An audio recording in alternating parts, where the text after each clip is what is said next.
हम लोग किसी स्फेरिकल मिरर के लिए रेडियस ऑफ कर्वेचर और उसके फोकल लेंथ में रिलेशन निकालेंगे। हम लोग फाइंड आउट करेंगे कि क्या रिलेशन निकलता है दोनों में, और उसके बाद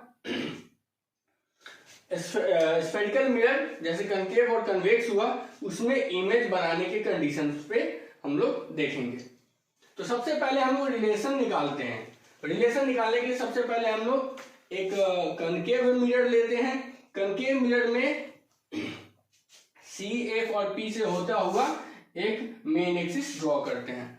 फिर मेन एक्सिस के पैरेलल इनफाइनाइट से कहीं से आता हुआ एक रे लेते हैं जो मिरर से टकराने के बाद, क्योंकि हम लोग कंडीशन देखे हुए थे पिछले लेक्चर में, हमने बताया था कि मेन एक्सिस के पैरेलल जाने वाली प्रकाश की किरणें दर्पण से परावर्तन के बाद मुख्य फोकस से होकर गुजरती है। तो ये मुख्य अक्ष के समांतर जाने वाली प्रकाश की किरणें टकराने के बाद फोकस से होकर गुजर रही है। फिर हम लोग क्या करते हैं कि सेंटर ऑफ कर्वेचर से हम लोग इस पॉइंट ऑफ इंसिडेंस पे नॉर्मल ड्रॉ करते हैं, ताकि ये इसी पर अभी देखे हुए थे रूल हम लोग कि सेंटर ऑफ कर्वेचर से होकर गुजरने वाली प्रकाश की रेखा उसी पर वापस आ जाती है। तो हम लोग यहाँ से नॉर्मल ड्रॉ कर दिए। अब हमारे सामने नॉर्मल से इंसिडेंट रे कौन सा एंगल बनाएगा? Angle of incidence. नॉर्मल से रिफ्लेक्टेड रे कौन सा एंगल बनाएगा? Angle of reflection. तो दोनों लॉ ऑफ रिफ्लेक्शन से हम जानते हैं कि angle of incidence angle of reflection के बराबर होता है। हम लोग यहाँ पे नेम कर देते हैं ये ए, ठीक है। अब यहाँ पे देखिए, ये अगर थीटा है तो ये भी क्या हो जाएगा? थीटा। ये थीटा है तो ये भी क्या हो जाएगा? थीटा। अब देखिए एक चीज हम लोग जानते हैं,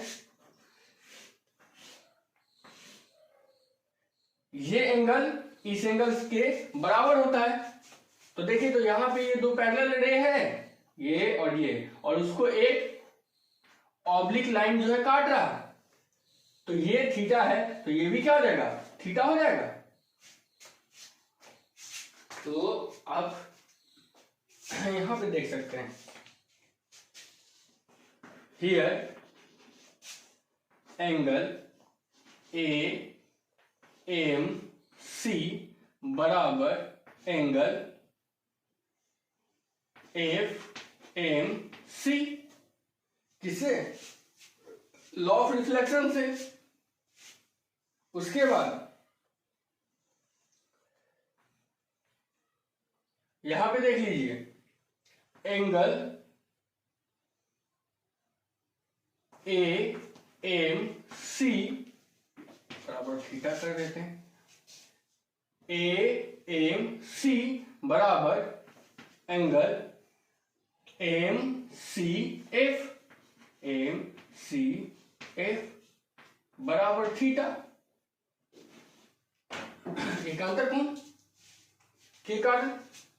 तो यहां पे देखिए, तो एल एच एस बराबर है तो आर एच एस बराबर हो जाएगा। मतलब एंगल एफ एम सी बराबर एंगल एम सी एफ बराबर थीटा।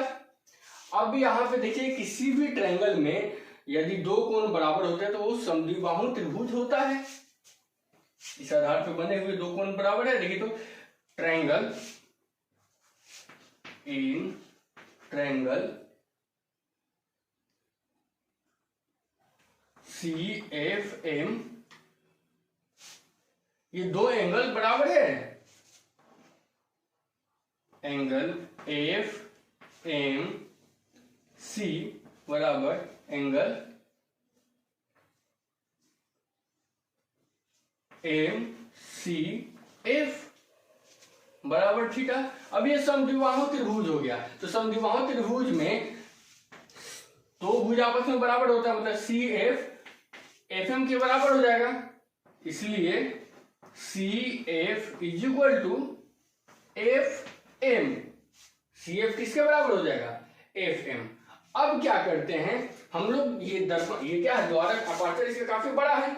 अब इसके अपर्चर को छोटा करके यहाँ पे लाते हैं, काफी छोटा कर देते हैं। तो छोटा करने के केस में ये वाला पॉइंट जो है ये P के काफी नजदीक आ जाएगा, और इस स्थिति में ये FM FP के लगभग लगभग बराबर हो जाएगा कि नहीं हो जाएगा।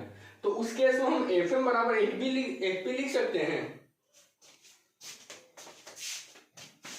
If we consider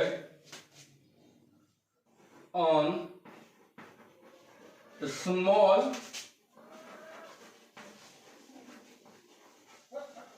aperture of mirror, then M is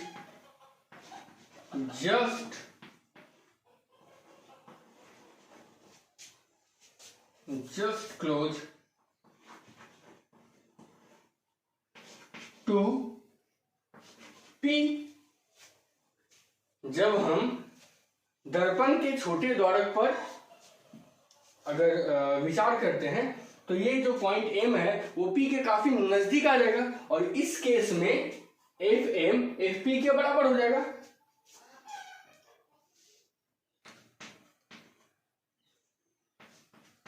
In that case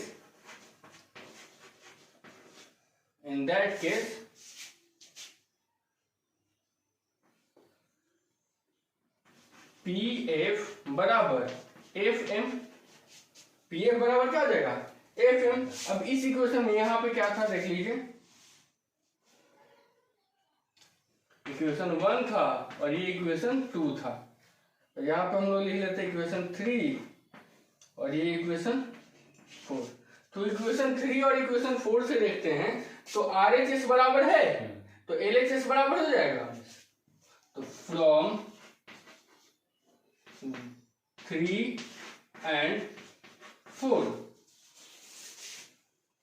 CF is equal to PF हो जाएगा। CF बराबर PF बराबर FM लिख सकते हैं। अब एक चीज देखिए, यहां पे हमको C से यहां तक की दूरी को क्या बोलते हैं, फोकस दूरी। दर्पण के ध्रुव से फोकस के बीच की दूरी फोकस दूरी जो कहलाती है फोकल लेंथ, और दर्पण के ध्रुव से सेंटर ऑफ कर्वेचर का जो डिस्टेंस है वो क्या कहलाता है, R कहलाता है। तो अगर हम R निकालने जाएंगे तो R बराबर क्या हो जाएगा CP। तो CP को हम कैसे लिख सकते हैं, CP बराबर CF प्लस PF लिख सकते हैं। इधर देखते हैं, CP बराबर क्या हो जाएगा CF प्लस PF। CP बराबर CF प्लस PF। अब देखिए CF और PF तो दोनों आपस में बराबर हैं, तो CF और PF की जगह पर हम लोग क्या लिख सकते हैं, CP बराबर PF प्लस PF। क्योंकि देखिए हम लोग CF भी ले सकते थे लेकिन CF का डिस्टेंस हमको पता है नहीं पता है, हम लोगों को पता है PF का। ऐसे ही कोई भी मेजरमेंट हम लोग पोल से करते हैं, ये पिछले लेक्चर में हम लोग लिखवाया था। तो यहाँ पे क्या हो जाएगा CP is equal to 2PF। CP का वैल्यू कितना है R is equal to 2F। मतलब वक्रता त्रिज्या फोकल लेंथ का क्या होता है, दोगुना होता है, या F is equal to R/2। तो ये रिलेशन आप लोगों को निकल गया, तो इसको नोट कर लीजिए। अब यहां पे देखिए, जब भी हम लोग को क्वेश्चन में पूछा जाएगा तो कोई एक, अगर मान लेते हैं कि कोई दर्पण है जिसका वक्रता त्रिज्या इतना दिया हुआ है तो फोकल लेंथ कितना होगा, या फिर अच्छा एक चीज से हम लोग पता भी कर लेंगे, अगर फोकल लेंथ या रेडियस ऑफ कर्वेचर में से कोई भी दिया रहेगा तो हमको ये भी पता चल जाएगा कि जो मिरर यूज किया जा रहा है वो कनकेव है कि कन्वेक्स है। क्योंकि हमने डाटा में दिखाया हुआ था पिछले लेक्चर में कि किसमें R पॉजिटिव होता है और किसमें R नेगेटिव होता है। कनकेव मिरर के लिए R हमेशा क्या रहेगा, निगेटिव होगा और कन्वेक्स के लिए आर हमेशा क्या हो जाएगा, पॉजिटिव होगा। ठीक है, तो इसको नोट कर लीजिए। इस रिलेशन को हम लोग कन्वेक्स मिरर में भी फाइंड आउट कर सकते हैं। ठीक है, उसका डायग्राम हम बता देते हैं और बाकी आप लोग खुद से बनाइएगा। ठीक है, अगर दिक्कत होता है तो फिर फोन से पूछ लीजिए या फिर व्हाट्सएप से पूछ लीजिए। नोट कीजिए इसको। अब जो है हिंट आप लोग ले लीजिए कन्वेक्स मिरर में कैसे आप लोग को बनाना है। जैसे ये एक कन्वेक्स मिरर हो जाएगा,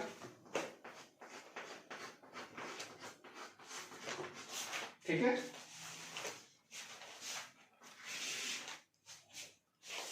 इसका सेंटर ऑफ कर्वेचर अंदर होगा, यहाँ पे सी होगा और यहाँ पे एफ होगा। इसमें भी हम लोग क्या कर लेते हैं, पोल होगा। इसमें भी हम लोग एक पैरेलल रे लेंगे और टकराने के बाद ये फोकस से आता हुआ प्रतीत होगा। और इसमें भी क्या करेंगे कि जो है सेंटर ऑफ कर्वेचर से ही नॉर्मल डालेंगे। तो यहां पर भी देख लीजिए थीटा बराबर थीटा हो जाएगा और यहां पे देख लीजिए तो तीसरा लाइन काटा, ये और ये बराबर हो जाएगा थीटा। और फिर इधर से ये तो पैरेलल रे है तो इधर से इसको भी फिर बराबर कर लेंगे, यहां पर भी क्या कर लेंगे थीटा। और तब जाके हम लोग यहां से थीटा थीटा फिर थीटा, तो ये भी क्या हो जाएगा थीटा। और तब जाके हम लोग यहां से आर और एफ में रिलेशन निकालेंगे। इसको आप लोग खुद से ट्राई कीजिएगा, बनाइएगा। ठीक है, नहीं बनेगा फिर आप लोग पूछिएगा तो बता देंगे, नेक्स्ट वीडियो में इसको कर देंगे। अब हम लोग देखते हैं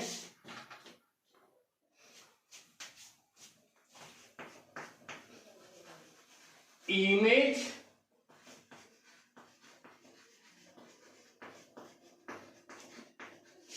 formation in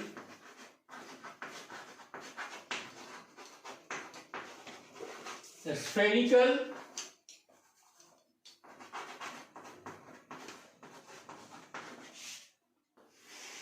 mirror। Image formation in spherical mirror, गोलीय दर्पण में प्रतिबिंब बनने की स्थिति को हम लोग देखेंगे। तो सबसे पहले देखिए, हम लोग गोलीय दर्पण तो देख लिए कि एक कनकेव होता है और एक कन्वेक्स होता है। तो हम लोग सबसे पहले कनकेव मिरर में देखते हैं और उसके बाद कन्वेक्स मिरर में देखेंगे। तो कनकेव मिरर में अगर हम लोग देखते हैं इमेज बनने का इमेज का कंडीशन, तो देख लीजिए ऑब्जेक्ट को हम जितने जगह पे रख सकते हैं उतना कंडीशन बनेगा। जैसे अगर आपके पास ये कनकेव मिरर है,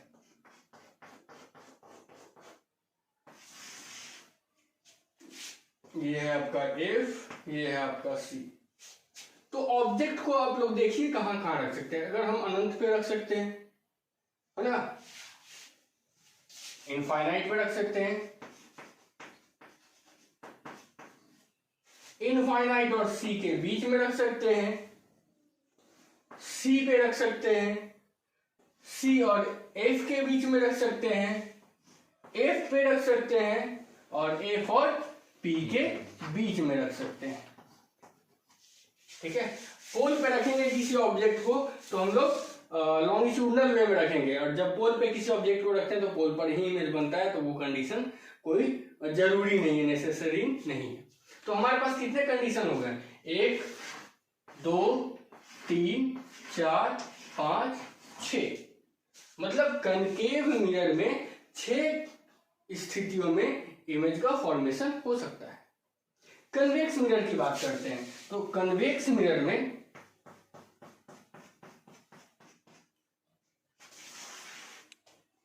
ये हो गया F और ये हो गया C। क्या इमेज को इधर हम ऑब्जेक्ट को इधर हम प्लेस कर सकते हैं? अगर ऑब्जेक्ट को इधर हम प्लेस करेंगे तो क्या इमेज का फॉर्मेशन होगा? बिल्कुल नहीं होगा। क्यों? क्योंकि वो रिफ्लेक्ट तो नहीं करेगा रे, ये तो पेंटेड है ना, रिफ्लेक्टिंग सरफेस तो इधर है, तो रिफ्लेक्टिंग सरफेस इधर है, तो ऑब्जेक्ट को हमेशा इमेज जब भी बनाना है तो ऑब्जेक्ट को हमेशा रिफ्लेक्टिंग सरफेस के सामने ही रखेंगे। तो ऑब्जेक्ट को या तो हम इनफाइनाइट पे रख सकते हैं या फिर एक्सिस पे रख सकते हैं। एक्सिस मतलब इनफाइनाइट और पोल के बीच में कहीं पे भी रख सकते हैं। तो इसमें सिर्फ और सिर्फ दो कंडीशन पे इमेज का फॉर्मेशन होगा। हम चाहे तो फिर इसमें भी पोल पर ऑब्जेक्ट को रखेंगे और इसका इमेज फिर पोल पर ही बनेगा, लेकिन वो ऑलरेडी बता चुके वो केस नेसेसरी नहीं है। तो कन्वेक्स मिरर में हमारे पास इमेज बनने के दो केसेस हैं, एक या तो वस्तु इनफाइनाइट पे हो और दूसरा एक्सिस पे हो। सबसे पहले हम लोग कनकेव मिरर में इमेज बनने के कंडीशंस को देखते हैं, उसके बाद कन्वेक्स मिरर में देखेंगे। ठीक है,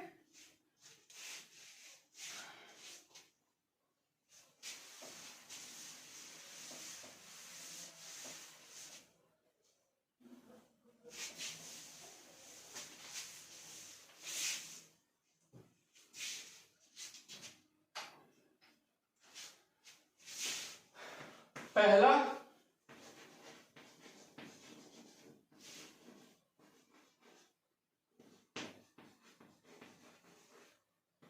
कनकेव मिरर में, कनकेव मिरर में पहला जो है, पहला केस हम लोग लेते हैं, वस्तु को इनफाइनाइट पे रखते हैं।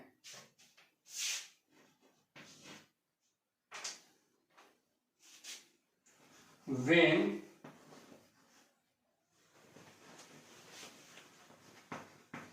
object is placed at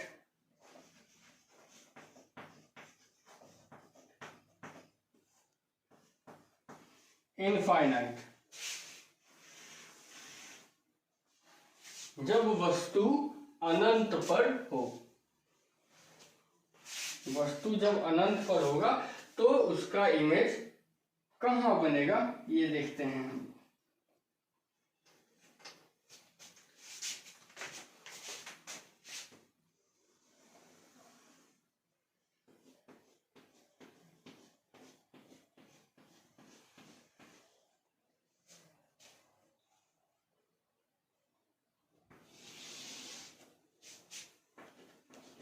ये पोल हुआ, ये F हुआ और ये C हुआ।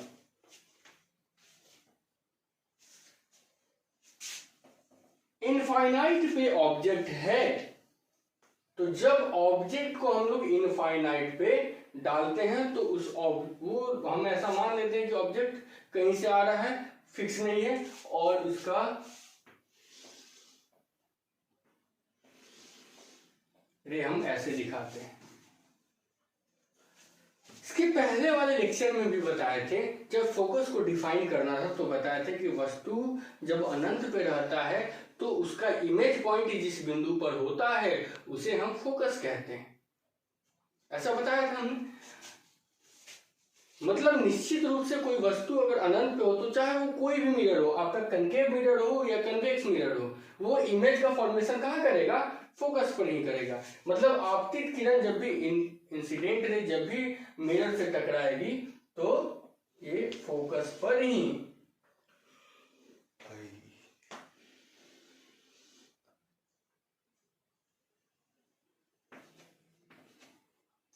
और यहां पे इमेज आपको प्राप्त हुआ। इमेज आपको कहां पे प्राप्त हुआ?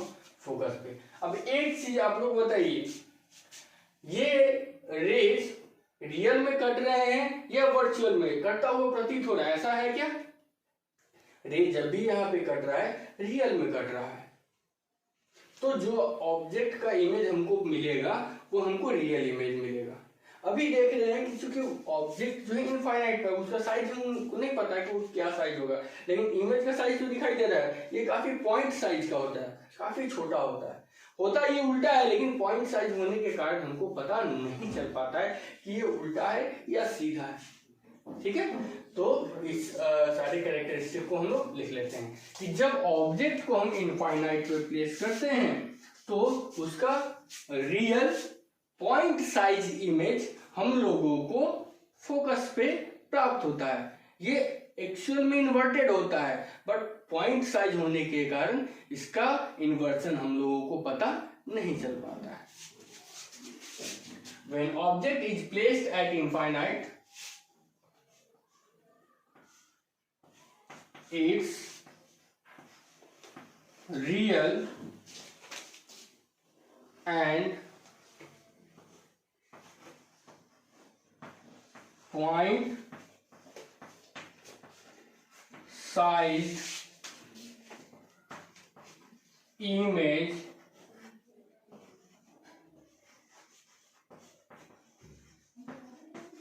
obtained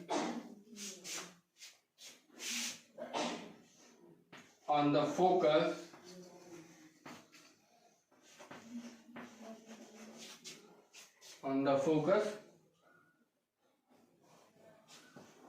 in front of the mirror।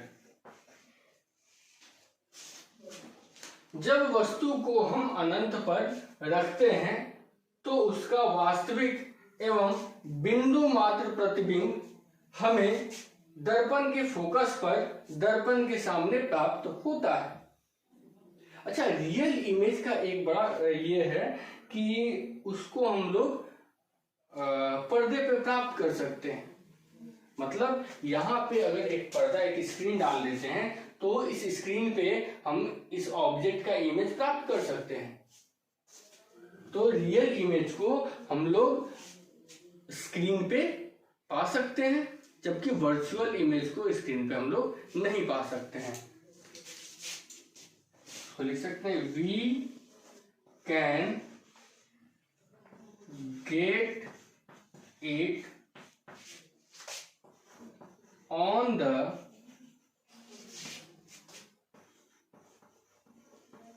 Screen. हम लोग इसे स्क्रीन पर अर्थात पर्दे पर प्राप्त कर सकते हैं। इसको नोट कीजिए।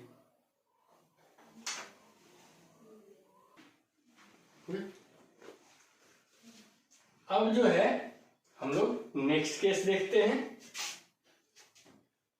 नेक्स्ट केस में ऑब्जेक्ट को हम लोग इनफाइनाइट और सेंटर ऑफ कर्वेचर के बीच में रखते हैं।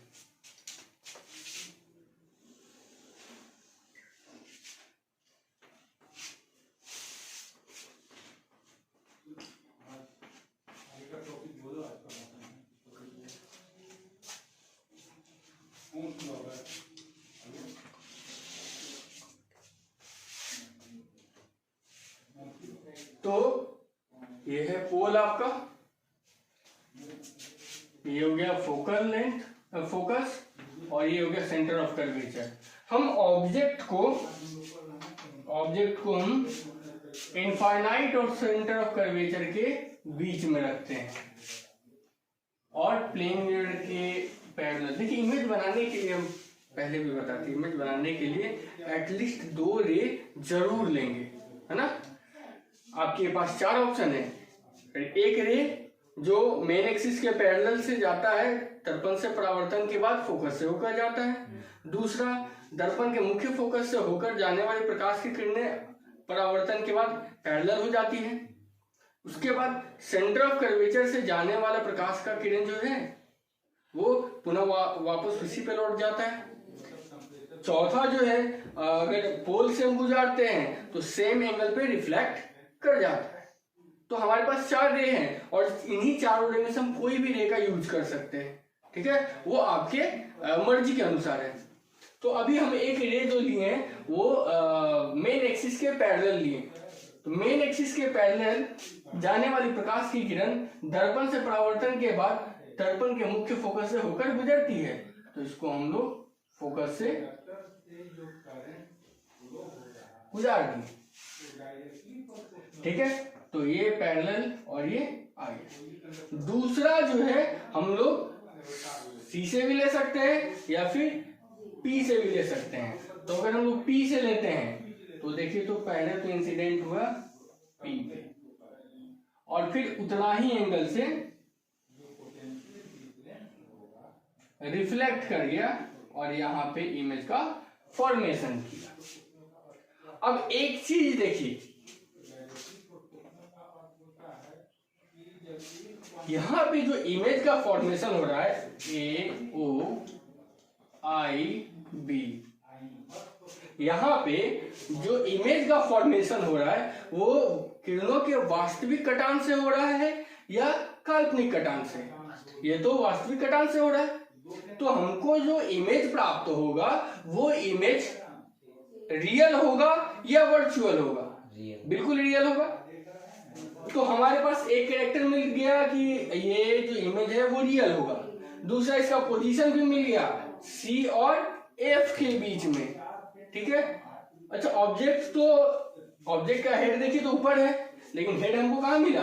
नीचे, मतलब ये इन्वर्टेड है।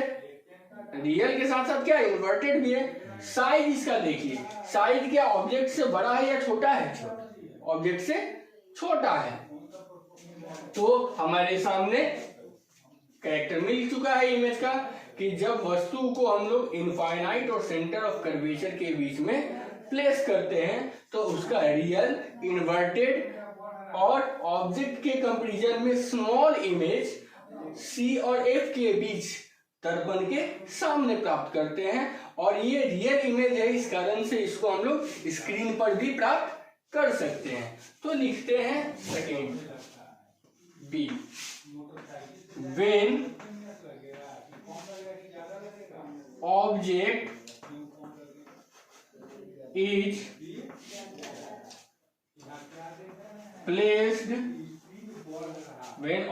is placed between infinite and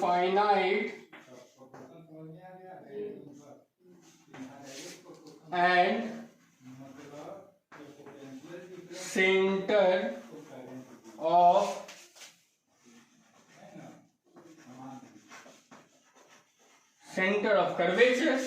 When object is placed between infinite and center of curvature,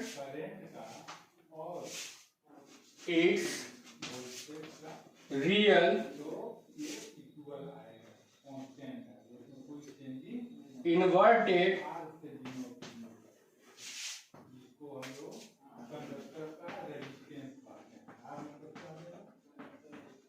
diminished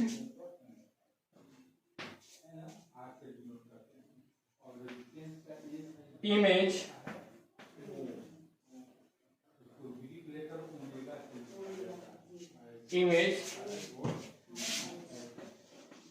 formed between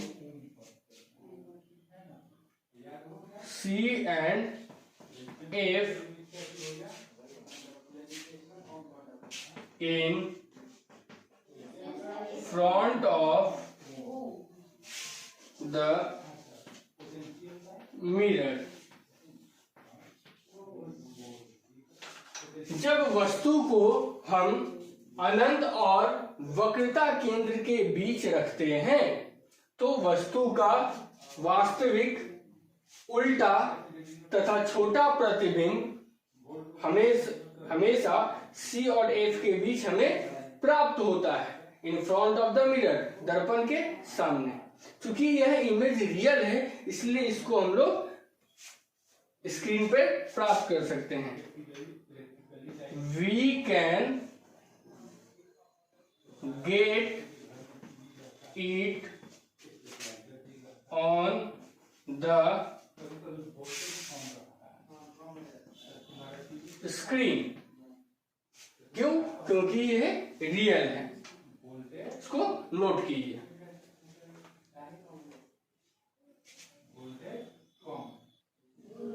तीसरा जो है हम लोग देखेंगे थर्ड केस सी। अभी तक हम लोग देख लिए इनफाइनाइट पे ऑब्जेक्ट को रख दिए, इनफाइनाइट और सी के बीच में रख दिए। अब ऑब्जेक्ट को हम लोग सी पर रखेंगे। तो जब भी ऑब्जेक्ट को सी पर रखते हैं तो इमेज हमको सी पर ही प्राप्त होता है। देखते हैं।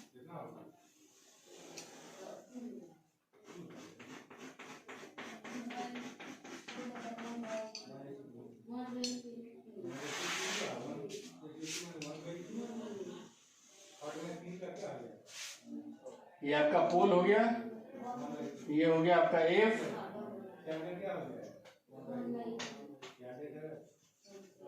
ये आपका हो गया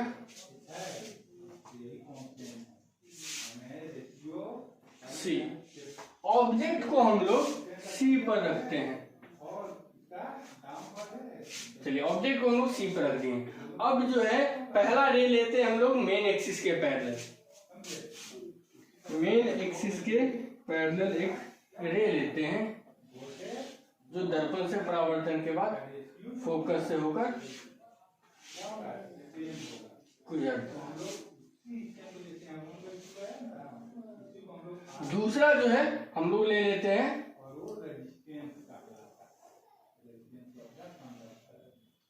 पोल से।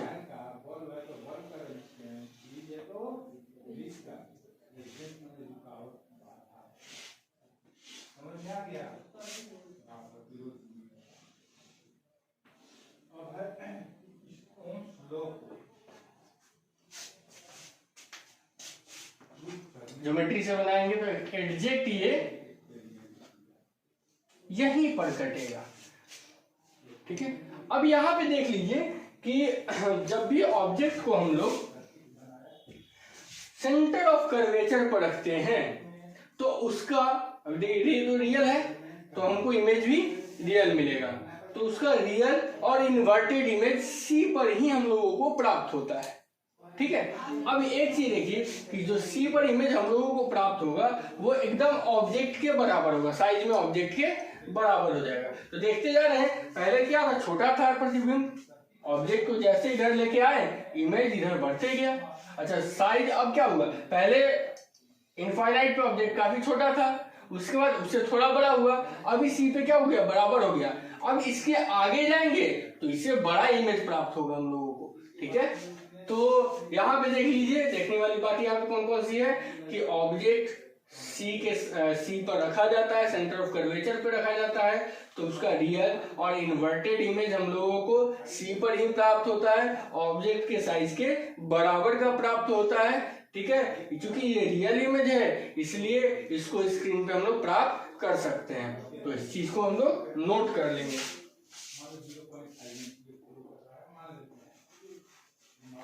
When object is placed at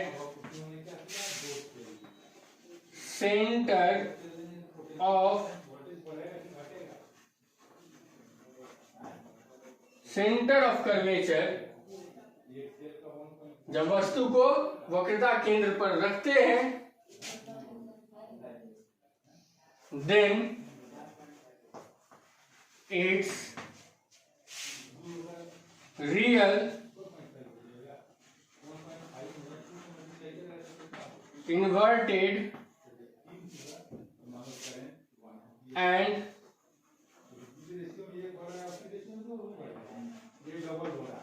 equal sized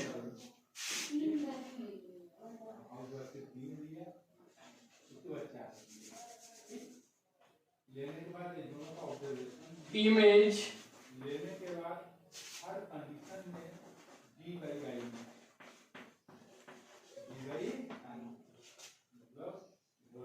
is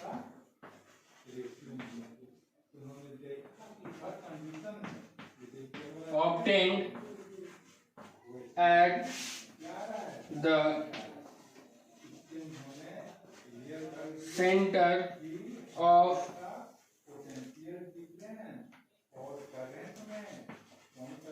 curvature, center of curvature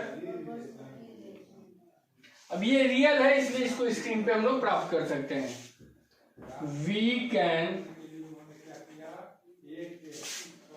gate it on the screen. ठीक है, जब वस्तु को हम लोग वक्रता केंद्र पर रखते हैं तो उसका वास्तविक, उल्टा एवं वस्तु के समान आकार का प्रतिबिंब वक्रता केंद्र पर ही प्राप्त होता है। क्योंकि ये रियल है इसलिए इसको पर्दे पर हम लोग प्राप्त कर सकते हैं। नोट कीजिए इसको। नेक्स्ट देखते हैं हम लोग ऑब्जेक्ट को। अब हम लोग C और F के बीच में रखते हैं।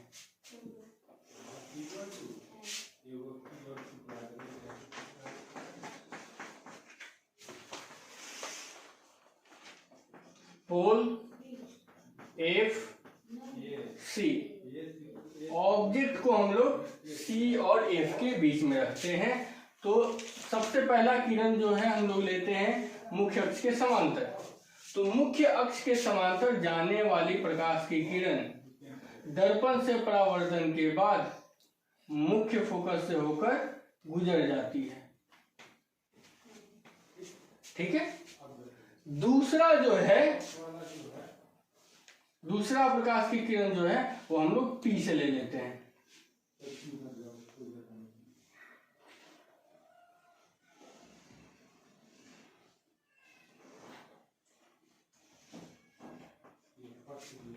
ठीक है, तो पहला जो प्रकाश की किरण है वो हम लोग लेते हैं मुख्य अक्ष के समांतर जाने वाली प्रकाश की किरण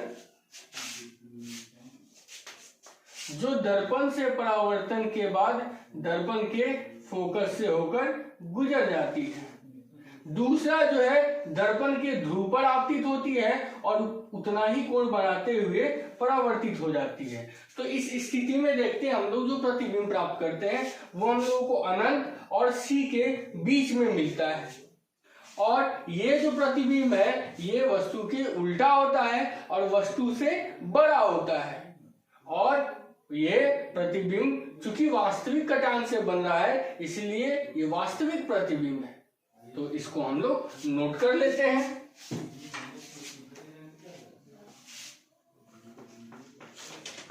When object is placed between focus and center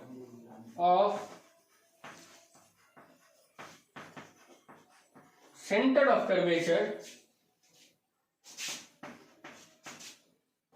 it's real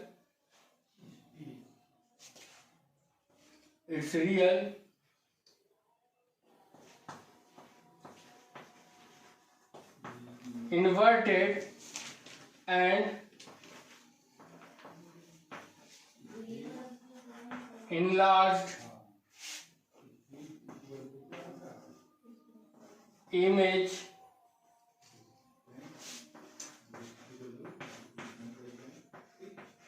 obtained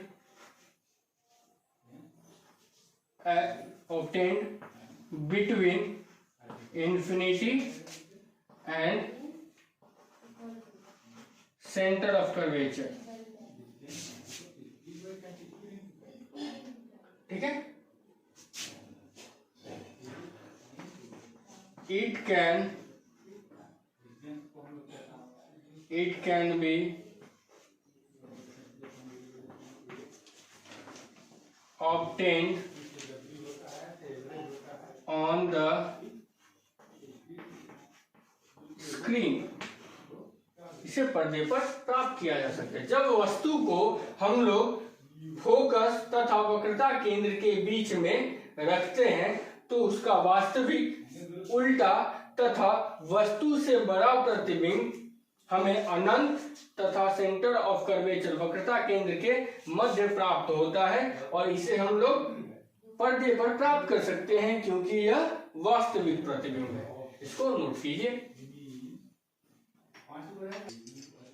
next case हम लोग देखेंगे जब वस्तु को हम लोग फोकस पर रखते हैं। ठीक है,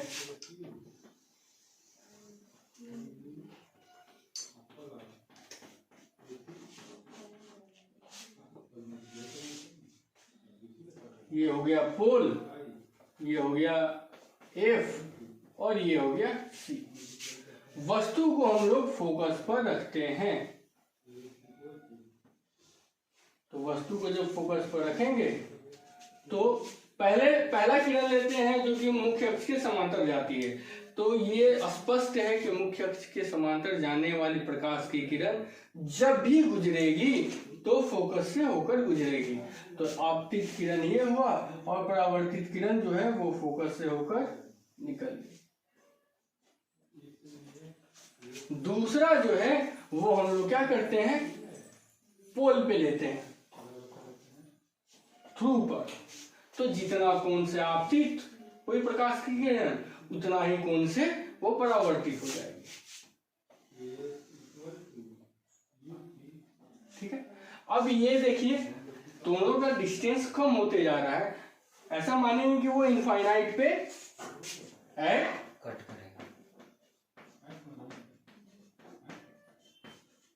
इनफाइनाइट पे ये जाके एक दूसरे को कट करेंगे और तब हम लोगों को इस ऑब्जेक्ट का रियल इमेज इनफाइनाइट पे प्राप्त होगा।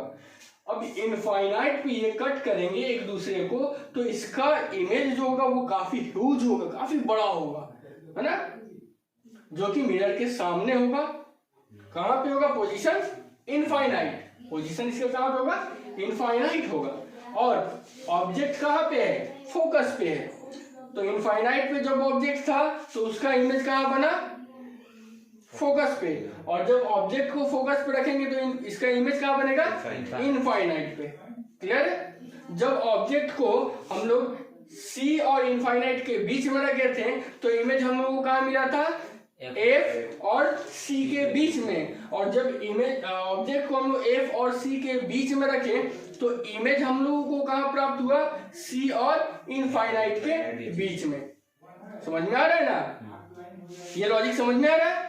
ठीक है, तो अभी हम लोग इसको नोट कर लेते हैं। When object is placed at the focus, its real inverted and huge image in front of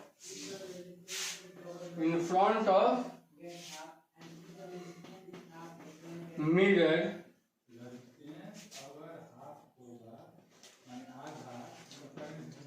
obtained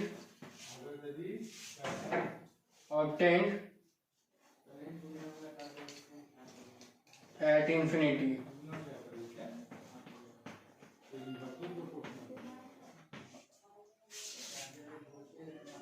ठीक है, ये रियल होगा इसलिए इसको हम लोग पर्दे पे प्राप्त कर सकते हैं।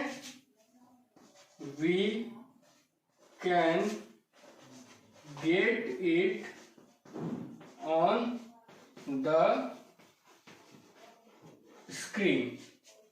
जब वस्तु को हम लोग दर्पण के फोकस पर रखते हैं तो इसका वास्तविक, उल्टा तथा बहुत ही बड़ा प्रतिबिंब दर्पण के सामने अनंत पर प्राप्त होता है। दर्पण के सामने अनंत पर प्राप्त होता है। इसे हम लोग स्क्रीन अर्थात पर्दे पर भी प्राप्त कर सकते हैं। क्यों? क्योंकि यह वास्तविक है। नोट कीजिए इसको। अब जो है ऑब्जेक्ट को हम लोग फोकस और मिरर के पोल के बीच में रखते हैं। चलिए देखते हैं।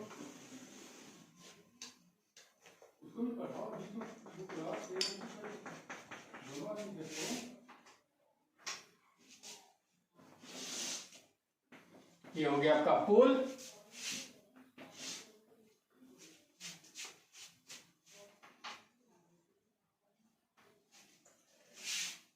ये हो गया F और ये हो गया C। ऑब्जेक्ट को हम लोग F और P के बीच में रखते हैं। F और P के बीच में रखते हैं। तो सबसे पहला जो प्रकाश का किरण जो है वो हम लोग लेते हैं मुख्य अक्ष के समांतर। तो मुख्य अक्ष के समांतर जाने वाली प्रकाश की किरणें दर्पण से परावर्तन के बाद दर्पण के मुख्य फोकस से होकर गुजरती है। तो इसको मुख्य फोकस से होकर गुजार देते हैं। ठीक है।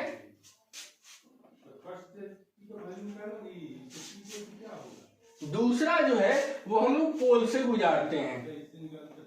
तो पोल पे आपतित और पोल से ही उतना ही कोण पर परावर्तित हो गया। अभी एक चीज देखिए, इन दोनों का गैप देखिए तो बढ़ते जा रहा है कि नहीं बढ़ते जा रहा है। जब ये गैप बढ़ेगा तो ये हम ऐसे अंदाज भी मतलब कि अनुमान ये लगा ही नहीं सकते हैं कि ये भविष्य में जाके कहीं कटेगा। तो जब ये आगे कटेगा नहीं, तो अगर यहाँ पे एक ह्यूमन आई होगा या कोई ऑब्जर्वर होगा तो इसको ये रे कहां से आता हुआ प्रतीत होगा?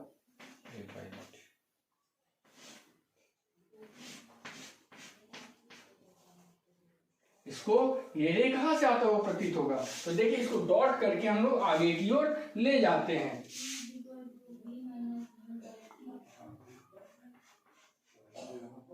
और इसको भी डॉट करके आगे की ओर ले जाते हैं। तो ऐसा माना जाएगा कि मिरर के पीछे किसी पॉइंट पे इसका प्रतिबिंब बनेगा। अर्थात ये जो रिफ्लेक्शन के बाद ये जो रे है ये ह्यूमन आई को या कोई भी ऑब्जर्वर को कहां से आता हुआ प्रतीत होगा? यहां से। और ये हो जाएगा इस ऑब्जेक्ट का इमेज। ठीक है। तो रे तो रियल से एक्चुअल में कट नहीं रहा है। जब एक्चुअल में रे नहीं कट रहा है तो ये इमेज तो रियल हो ही नहीं सकता है। ये इमेज रियल नहीं हो सकता है। ठीक है। तो जब ऑब्जेक्ट को हम लोग मिरर के फोकस और उसके ध्रुव के बीच में रखते हैं तो उसका काल्पनिक प्रतिबिंब प्राप्त होता है, जो कि वस्तु से बड़ा होता है, साइज में वस्तु से बड़ा होता है और सीधा होता है ना। ये क्या होता है? सीधा होता है। दर्पण के पीछे प्राप्त किया जाता है। क्योंकि यह काल्पनिक है इसलिए इसको हम पर्दे पे प्राप्त नहीं कर सकते हैं। तो इस चीज को हम लोग क्या करेंगे? नोट कर लेंगे। देखिए इसका यूज जो होता है हजामती दर्पण में किया जाता है ना। आप लोग नाई के पास जाइएगा तो नाई में जो मिरर यूज होता है वो इसी ये कौन है? कनकेव मिरर है ना। कनकेव मिरर का यूज किया जाता है। ऑब्जेक्ट को मतलब कि जो भी अपना दाढ़ी या बाल कटाने आता है उसको यही F और P के बीच में बैठाया जाता है ताकि उसका जो इमेज है उसके दाढ़ी जैसे बाल पका हुआ बाल काटना है ना, या कलर करना है या हर एक मतलब कि पॉइंट अगर मैच करना है तो उसका जो प्रतिबिंब है वो उससे बड़ा दिखाई देता है ना। इस मिरर में ऑब्जेक्ट से बड़ा प्रतिबिंब दिखाई देता है और इसलिए ऑब्जेक्ट को जब भी बैठाया जाता है तो F और P के बीच में, ताकि उसका इमेज सीधा इमेज बने। आप चम्मच उठा लीजिए, चम्मच या कलछुल है ना, उसको सीधा करके देखिए आप। तो सीधा करके देखिएगा तो आपका सर नीचे और गर्दन ऊपर दिखाई देगा। ठीक है। लेकिन करीब जैसे जैसे नजदीक आते जाइएगा आपका देखिएगा कि एक पॉइंट पे काफी नजदीक आने के बाद आपका जो है सीधा इमेज। अंगूठा डाल के देखिएगा। वही पीछे कर देते हैं तो देखिएगा उसमें काफी मतलब कि एक ब्लड टाइप का इमेज बनेगा है? तो इसको नोट कर लेते हैं हम लोग है ना। उस चीज के बारे में हम लोग डिस्कस करेंगे। इसको नोट कर लेते हैं हम लोग। When object is placed between F and P, its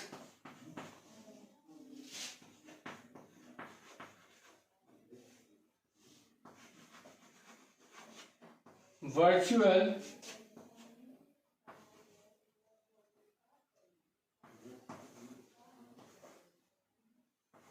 erect and enlarged image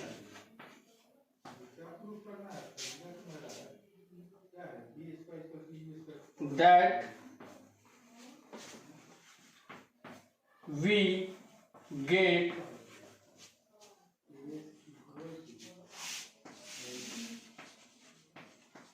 behind the mirror। ठीक है, we cannot